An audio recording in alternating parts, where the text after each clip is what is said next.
Hola, ¿qué tal? Bienvenidos a Voces Laboro, el podcast. Hoy nos acompañan la señorita Milagros Amata y la señorita Kaori Mera y trataremos el tema, el procedimiento del despido laboral. Claro, el procedimiento del despido al que haremos referencia es la finalización del vínculo laboral por causas que están determinadas por ley, ¿no? Recordemos que el despido es aquella desvinculación que se da unilateralmente por decisión del empleador y que pues tiene determinadas causas que deben cumplirse para que sea un despido justificado y no pueda ser, bueno, en este caso, impugnado por el trabajador, ¿no? Claro, hay dos, eh, dos formas, por así decir, para poder despedir a un trabajador. Es decir, la toma de la decisión arbitraria por parte del empleador de poner fin al vínculo laboral podemos dividirla en dos. Una de ellas es por causa de disciplina, cuando se ha evidenciado efectivamente la comisión de una falta grave, y la otra es por una situación de el menoscabo respecto de la capacidad del trabajador para poder cumplir las funciones para las cuales se ha contratado. Bueno, debido a estas dos causas es que nosotros vamos a poder presentar y hablar sobre cómo las empresas pueden adecuarse o llevar un procedimiento rígido en el cual ninguno de estos despidos luego en sede judicial se tomen por no válidos o por no bien fundamentados. Creo que una parte importante para este procedimiento es el tema de la documentación. Los medios probatorios, ya sea tanto por capacidad o por conducta del trabajador, es muy importante tenerlo y considerarlos y documentarlos. El personal de recursos humanos es quien debe cuidar y guardar todos estos medios probatorios para poder luego sustentarlos, ya sea en memos, en informes, en cualquier otro documento, la causal que se le está imputando al trabajador. Claro, lo que sucede es que al ser una decisión arbitraria, es decir, unilateral por parte del empleador, está sujeto a cuestionamientos. Y la forma de poder cuestionar un despido en una entidad privada, es decir, en una empresa privada, la segunda instancia o quien revisa no solamente la formalidad, sino la causa del despido, es un juzgado. Y en un juzgado, si cuestionan ya sea la causa del despido o la forma del despido, quien debe demostrar que hizo bien el despido, es decir, siguió todo el procedimiento y que existe una causa que justifique tal decisión, es el empleador. Y por lo tanto el empleador tendría que guardar toda la documentación relacionada respecto de la decisión que ha tomado o que sustente la decisión que ha tomado. Claro, ¿no? Bueno, ya volviendo a las causas por las que puede despedirse válidamente a un trabajador, tenemos en primer lugar las que están relacionadas con la capacidad del trabajador, ¿no? Que es un motivo justificado. Ello también se subdivide, a su vez, en tres puntos. El primero de ellos es el tema de que no pueda desempeñar sus labores conforme lo estuvo realizando anteriormente por alguna incapacidad que tenga el trabajador, ¿no? Frente a ello, en primer lugar, antes de poder desvincular al trabajador, lo que se establece es que el empleador pueda realizar ajustes razonables dentro del puesto de trabajo, que no sea la primera opción de desvincularlo de su puesto, ¿no? Sino de repente cambiarlo de puesto a otra área o realizar otras funciones de las cuales el trabajador no se vea impedido y pueda realizar con normalidad, ¿no? Por ejemplo. Para esto es necesario que el trabajador presente certificados médicos o de salud que puedan acreditar este hecho, ¿no? Claro, lo importante es saber que eh, la razón por la cual el trabajador se incapacita es una causa que justifica una evaluación posterior por parte del empleador, ¿no? Y el empleador tiene que desplegar todas las acciones posibles, una evaluación incluso de las capacidades actuales del trabajador para poder reubicarlo en un lugar, en un puesto de trabajo donde él pueda desempeñar sus actividades. Las causas que puedan ir en detrimento respecto de su capacidad física o su capacidad intelectual ya pueden ser situaciones que hayan originado como consecuencia del trabajo incluso o como consecuencia de su vida normal, ¿no? Es decir, doméstica, hecho en casa, ¿no? Estoy en mi casa, me accidento y me pongo en una situación de discapacidad, menoscabo. No estamos hablando de una discapacidad o una forma de incapacidad que sobrepase un porcentaje donde yo no pueda hacer actividades, ¿no? Entonces, lo que hace el empleador no es despedirlo. Lo que debería hacer el empleador es reubicarlo. Si se despide al trabajador por las razones de discapacidad sin haberlo evaluado, me meto en un problema, ¿no? Porque podrían acusarme de un acto discriminatorio. Y ese acto discriminatorio donde yo pongo corte a la relación laboral sin haber evaluado si puedo ocupar un puesto dentro del trabajo realizando otras funciones, es un despido nulo. Es importante destacar que en este tipo de situaciones en las cuales el trabajador no se encuentra al 100%, digámoslo de esta forma, el empleador, como mencionan, tiene que garantizar por lo menos las condiciones mínimas, llamémoslo de esta forma, para que el trabajador pueda desempeñarse adecuadamente, como comenta el doctor, ¿no? Si no lo hacen, lleva un despido nulo por discriminación, que básicamente lo que somete a la empresa en no invertir o no poder ajustar algunos parámetros para este trabajador que finalmente le paguen en cuanto a la desventaja o al perjuicio que le va a generar la empresa más adelante va a ser mayor que lo de haber podido ajustar algunas cosas para este trabajador en su momento. Bueno, otra de las causas es el rendimiento deficiente del trabajador, ¿no? Lo cual implica que frente a otros trabajadores o frente al rendimiento que él alcanzó en algún punto ha disminuido. Y en este caso también se establece que el empleador debe hacer una revisión o justificar en todo caso en qué aspecto se ha dado o ha disminuido el rendimiento del trabajador, ¿no? Lo cual sí se entiende que en cierto punto va a reflejar cierta dificultad para el empleador probar esta disminución o este rendimiento deficiente, por ejemplo, en términos de en nivel judicial, digamos, ¿no? Para poder probar o para poder justificarse en la causal de bajo rendimiento y tomar la decisión de despido, hay un procedimiento especial, ¿no? No es que yo veo de que has disminuido tu rendimiento y te presento un documento pidiéndote una justificación y si no me respondes a esa justificación o no me das una explicación, yo despido. No. Hay que dar oportunidad para que el trabajador, después de un tiempo, me parece que son 30 días, pueda corregir su rendimiento. Pero esa observación respecto del rendimiento debe ser una comparación con sus pares. Es decir, si otro trabajador produce 50 y otro trabajador produce 55 y este trabajador al cual le están acusando de bajo rendimiento produce 20 y antes ha producido 50, entonces hay un bajo rendimiento objetivo, ¿no? Pero para eso hay que darle un plazo a ese trabajador. Primero que responda cuál es el motivo por el que ha disminuido su producción y segundo, darle una oportunidad de 30 días para que pueda demostrar el trabajador que su rendimiento sigue igual, es decir, que no ha bajado, ¿no? Y si después de esa oportunidad que se le otorga al trabajador y no corrige su producción, entonces sí se puede iniciar un procedimiento disciplinario, un procedimiento de despido, no por capacidad. Yo creo que es importante destacar aquí dos puntos. El primero, respecto de los indicadores que se van a tomar en cuenta para poder valorar o poder demostrar que existe un rendimiento deficiente por parte del trabajador. No simplemente mencionar que, bueno, 50 y 50 y 20. Creo que para que no se caiga esto en un proceso judicial se debe establecer indicadores de manera objetiva que cualquier otra persona fuera de la empresa pueda entender de otra forma que existe este rendimiento deficiente del trabajador. Y lo segundo importante que comentó el doctor es en los pares, porque tuvimos un caso de una señora que le había imputado esto, rendimiento deficiente del trabajador, pero la señora se encontraba en periodo de lactancia. Entonces, ¿cómo la señora podía ella también vender 2 veces o 3, hacer 3 ventas al mes como antes lo podían hacer o como otros trabajadores lo hacían cuando ella también tenía un periodo de lactancia? Y el problema era que la señora realizaba esta actividad, la misma actividad con las mismas funciones, pero lo realizaba en provincia.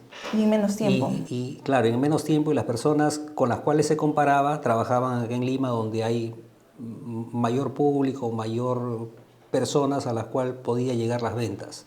a la señora se le acusaba de haber disminuido sus ventas, ¿no? Por eso es importante. Otro caso en el que a un trabajador se le exigía o se le impuso el cumplimiento de ciertas metas de ventas por meses, ¿no? Y el trabajador nunca había tenido esas metas anteriores y de él no dependía las ventas, porque había otra persona que las revisaba y las aprobaba y otra persona que era la que desembolsaba. Él podía conseguir 10, 20 clientes, pero al final no dependía de él las aprobaciones.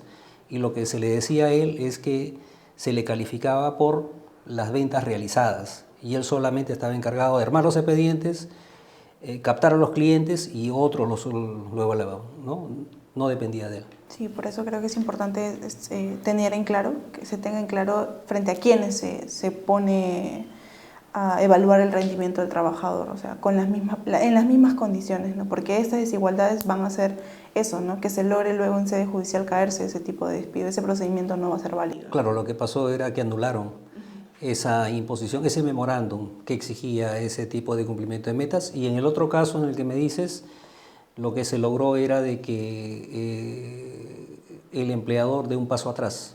Se le mencionó eso, ¿no? En la carta. Y diga que sí, efectivamente, no se le atribuía esa baja de rendimiento, ¿no?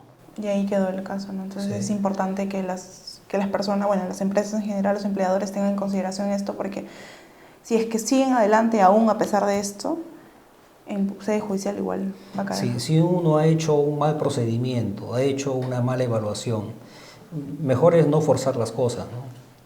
Sino, si realmente se considera que existe un bajo rendimiento, hay formas de poder desvincular al trabajador, ¿no? No es que siempre el trabajador va a tener la razón también. Claro. Bueno, el siguiente supuesto dentro de estas causales es la negativa injustificada del trabajador de someterse a exámenes médicos ocupacionales, ¿no? Entendiéndose que estos exámenes médicos están en función a las obligaciones en materia de seguridad y salud en el trabajo que tiene el trabajador, pues dentro de su centro de trabajo y como parte de la realización de sus funciones también, ¿no? Si un trabajador se niega a participar de estos exámenes, también es una causa justificada para despido. Bueno, en torno a esta causa, yo creo que también parte del trabajador poder comprometerse respecto de no someterse al riesgo, ¿no? Porque finalmente son ellos los que están en mayor desventaja frente a un accidente, porque son ellos los que, de una u otra forma, si es que, para demostrar, por ejemplo, una enfermedad profesional, ¿cómo demuestro que tuve la enfermedad profesional producto del trabajo si es que al inicio o en algún punto no me hice el examen médico a tiempo? ¿Cómo demuestro que fue producto de esto realmente y no que yo vine así, ¿no? Digámoslo así? Claro, esos exámenes médicos no se dan por exigencia o por capricho del empleador. Estos exámenes médicos de evaluación son exigencias impuestas por norma, ¿no? Es decir, yo voy a trabajar en mantenimiento donde no me genera ningún problema el hecho de tener o no cierta enfermedad, ¿no? No sé, una enfermedad que no sea pues contagiosa, ¿no?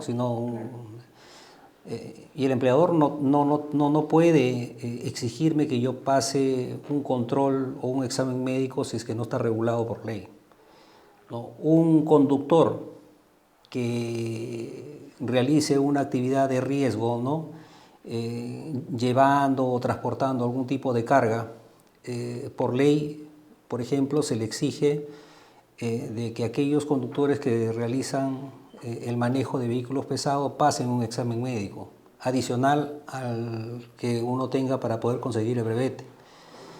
Aquellos trabajadores que trabajan en minas, por ejemplo, ¿no? Tienen que pasar un examen médico de ingreso, por norma está regulado. ¿Para qué? Para que no se expongan de repente a una situación que afecte ya una enfermedad preexistente, porque ahí en ciertas actividades o en ciertos trabajos uno se encuentra expuesto, ¿no? Al frío, no sé, pues a la contaminación, entre otras cosas, ¿no? con eso hemos cubierto las causas relacionadas a la capacidad del trabajador para el despido. Lo siguiente son las causas relacionadas a la conducta del trabajador, ¿no? Aquí también hay distintos supuestos, dentro de los cuales el más común es la comisión de falta grave por parte del trabajador. En este caso está dictaminado por ley los supuestos en los cuales el trabajador comete una falta grave y que son causas justificadas para el despido. En este caso, en específico de la comisión de faltas graves, lo que se hace es imputarle cuáles son las faltas que ha cometido el trabajador a través de una carta de preaviso de despido para que él pueda generar sus descargos, ¿no? Respecto a ello, en un plazo no menor de 6 días hábiles. Algunas de estas causas son las cuales, o bueno, son las conductas relacionadas al quebrantamiento de la buena fe laboral por incumplimiento de las obligaciones de trabajo, la apropiación de bienes o servicios entregados por el empleador, el uso o entrega de información reservada, es con el objetivo de causar perjuicio o obtener una ventaja, entre otros, ¿no? La mayoría de estas faltas graves por las cuales el empleador toma la decisión de iniciar un procedimiento de despido se encuentran regulados en el Decreto Legislativo 728, donde se trata de abarcar una serie de situaciones o conductas graves que que deberían ser, o en todo caso están propuestas como causas que generen un despido. De manera general, todas descritas de manera general. Pero cada empresa tiene situaciones especiales en las cuales aquellas conductas que se encuentren específicamente para la labor o la función que desempeña el trabajador en cada empresa tenga esas particularidades de poder ser graves y que pueden encajar ciertamente en estas causales del Decreto Legislativo 728. Al detectarse la falta grave, también el empleador puede tomar la decisión de iniciar un procedimiento de despido, como también las puede disculpar. El trabajador puede llegar en estado de ebriedad y el empleador disculpar al trabajador, lo detecta en estado de ebriedad y lo manda a su casa, no lo deja continuar trabajando y no necesariamente despedirlo. El trabajador ha llegado tarde más de 4 veces, más de 3 veces, 4, 5, 6, 7 veces en el mes, o ha faltado más de 5, 6, 7, 8 días, no necesariamente el empleador tiene a rajatabla que tomar la decisión de despedirlo o iniciar un procedimiento de despido. Puede disculpar la falta, está en su potestad. Ahora, una vez que se detecta esta falta, lo que hace es ponerlo en un papel, ¿no? Describir la falta, cómo es que ha sido, enmarcarlo dentro de la causal que se encuentra establecido ya en el Reglamento Interno de Trabajo o en el artículo 25 del Decreto Legislativo 728 y explicar los hechos y las pruebas que sustentan esa imputación y otorgar un plazo no menor, es lo que dice, ¿no? No menor de 6 días. El menor, 6 días. 6 días necesariamente no menos. Puede ser 10, puede ser 15, dependiendo de la complejidad. Incluso si yo otorgo 6, pero el caso es complejo y el trabajador no pide más días, pero yo advierto que en 6 no puede responderlo, me meto en un problema, ¿no? Porque eso puede ser cuestionado por un plazo corto. No es necesario que incluso el trabajador pueda cuestionar o solicitar que el plazo se amplíe. Hay varias cosas que uno tiene que hablar respecto de eso, ¿no? Sí, yo creo que ahí incluyen muchos factores porque aparte de poder solo tipificarlas o encuadrarlas dentro de la causal, es necesario que el hecho como tal esté de manera clara, ¿no? Esté expresado de manera clara para que la persona o el trabajador se pueda defender adecuadamente. Y como dice el doctor, el hecho de no solo darle los mínimo 6 días, pero también sucede que ha habido casos en los cuales los descargos se han presentado fuera de los 6 días y el trabajador puede o tiene la potestad de aceptarlos, porque finalmente este procedimiento lo que busca es poder averiguar por qué el trabajador cometió esta falta, ¿no? Entonces, si advierte a la empresa de que en efecto le di muy poco tiempo, no le dije nada de la ampliación, el trabajador tampoco me pidió ampliación, pero me lo presentó fuera del plazo, lo debe evaluar, lo debe tener en cuenta para poder emitir finalmente su decisión y no simplemente ignorar y decir, bueno, no emitiste descargos, te despido. Otro aspecto que se debe tener en cuenta al momento de imputar la falta al trabajador es el principio de inmediatez, ¿no? Eh, Cuando el empleador advierte de la comisión de esta falta, debe pues, generar la imputación lo antes posible, por así decirlo. Se entiende que no va a ser inmediato de un día para otro, porque el empleador también tiene que realizar una recolección de pruebas, una investigación antes de poder imputarle las faltas al trabajador. Sin embargo, tampoco se trata de que yo conozco hoy, empleador, conozco hoy una falta y lo dejo pasar dentro de un mes, 2 meses, 3 meses, me acuerdo, o el trabajador vuelve a cometer una falta distinta que no tiene nada que ver y entonces le imputo la falta que cometió ahora y la falta que cometió anteriormente, ¿no? En este caso se está vulnerando el principio de inmediatez por imputar faltas que ya pasaron, ¿no? No se trata de que exista algún plazo establecido para enviar la carta de preaviso, sin embargo, sí se recomienda que sea lo más pronto posible, ¿no? Dentro de la medida de lo posible. Claro, hay dos criterios para poder considerar el tiempo en el cual se atribuye la falta y el hecho que se cometió, que es infracción, ¿no? Es la organización de la empresa, es decir, qué cantidad de trabajadores tiene, ¿no? Y la complejidad del caso. No es lo mismo que si yo acá en Lima tengo recursos humanos y voy a abrir un procedimiento administrativo por una falta que un trabajador cometió en una sucursal en Tacna, ¿no? Y cuento con 10.000 trabajadores. Entonces, yo no puedo a fin de mes, de repente, y un caso complejo, ¿no? Tengo que hacer las averiguaciones, pero tengo que mover el mecanismo para poder justificar de que el tiempo que he demorado efectivamente calza con mi diligencia respecto de la averiguación y sanción inmediata, ¿no? De esos criterios depende. Ahora, sí, efectivamente, hay muchísimos casos en los cuales prácticos, sobre todo, donde se aplica el principio de inmediatez incluso para poder desestimar la sanción o la imputación de la falta, ¿no? Cuando el empleador no sanciona en su momento, se entiende que la falta ha sido disculpada, ¿no? Cometió la falta y, lógicamente, el empleador tiene la potestad de disculpar la falta. Si yo cometí una falta en el mes de junio y me envían una carta de preaviso en agosto, tengo un problema, tiene un problema el empleador, ¿no? ¿Por qué?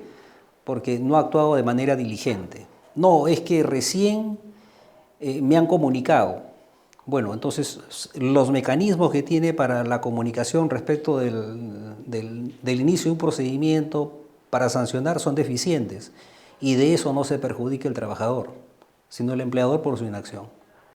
Claro, y ahí va, o bueno, regresamos a lo que mencionaba Milagros al inicio, ¿no? El empleador tiene que recolectar las pruebas y contar con toda la documentación necesaria, uno que acredite cuál ha sido la falta, cómo ha tomado conocimiento de la falta y en caso se demore en iniciar la investigación, pues cuál ha sido el motivo también, ¿no? De repente la complejidad del caso, la cantidad de trabajadores, como se mencionó hace un momento. Claro, porque de lo que estamos hablando no es de algo sencillo, ¿no? No es una amonestación, no es mandarlo a su casa un par de días, es la pérdida del trabajo. Y muchas veces lo único que el trabajador tiene es su trabajo como fuente de ingreso. Él destina la mayor parte o todo el día laboral a realizar la única actividad en ese trabajo y cuenta con ese ingreso que es de su trabajo para poder sostenerse. Entonces, si se hace a la ligera, se desprotege al trabajador y se perjudica, pues, ¿no? Así es. Finalmente creo que también este principio de inmediatez, el que el empleador pueda dejar en tanto tiempo en zozobra al trabajador respecto de esperar si lo van a despedir y no, lo pueden tomar como un acto discriminatorio o de hostilidad frente al trabajador, ¿no? De esperar tanto tiempo para un pronunciamiento que finalmente va a tener que llegar, ¿no? Lo van a despedir si es que esa fue realmente la decisión de la empresa desde un comienzo, ¿no? Despedirlo. O no. O no. Entonces O no. no sabes si es que va a ir o no va a ir.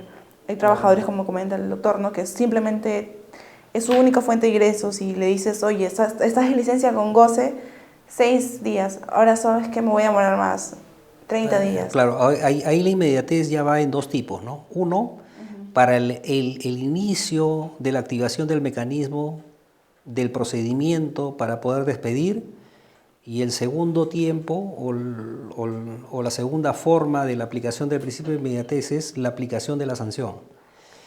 Me has atribuido la falta, yo he presentado mis descargos y nunca me das respuesta.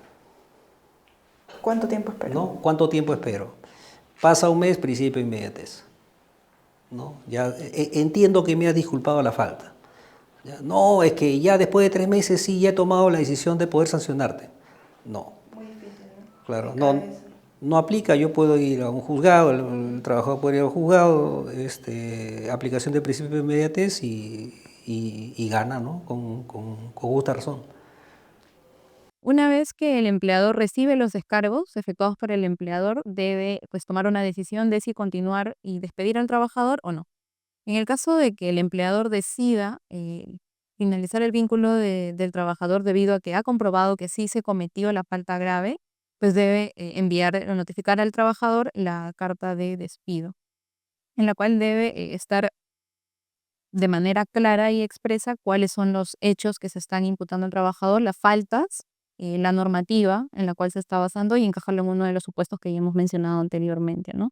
Bueno, hay que tener mucho cuidado respecto a los procedimientos estos administrativos, ¿no? Donde se despide al trabajador, porque es muy probable que vayan en una revisión, ¿no? Como generan un problema o quizás una sensación de una injusticia respecto del trabajador con la decisión tomada por el empleador de despedirlo, muchos consideran así, va en revisión. Entonces, el juez toma como referencia únicamente lo que se ha imputado, lo que se ha dado por descargos y la decisión última, ¿no? Que todo corresponda respecto a lo que se ha evaluado. Se ha dicho la imputación es A, mis descargos, si quiere lo pone por A, por B, por C, o ni siquiera decir estos son mis descargos por A, y la decisión última tiene que ser por A también, ¿ya? Si no corresponden, el procedimiento del despido puede ser calificado como un despido fraudulento o un despido con afectación a derechos de defensa, ¿no? A principios de inmediatez, de causalidad, entre otras cosas, ¿no? O quizás si no hay medio probatorio que sustente esa imputación que yo estoy realizando, puede ser cuestionado y la sanción de despido se puede caer, ¿no? Yo creo que para poder cerrar y dejar en claro algunas cosas, o bueno, a modo de resumen, es importante que la empresa o el empleador tenga toda su documentación a la mano, tenga todos los documentos que respalden esta decisión que han tomado, tengan todo en orden respecto de los hechos que han sucedido, el tema de ya sean memorándum, sean informes entre las áreas para poder respaldar esta decisión. El segundo punto es de que las imputaciones, los hechos estén de manera clara y que estos hechos encajen en las imputaciones que se van a realizar respecto de alguna causal que ha cometido el trabajador en cuanto a la falta.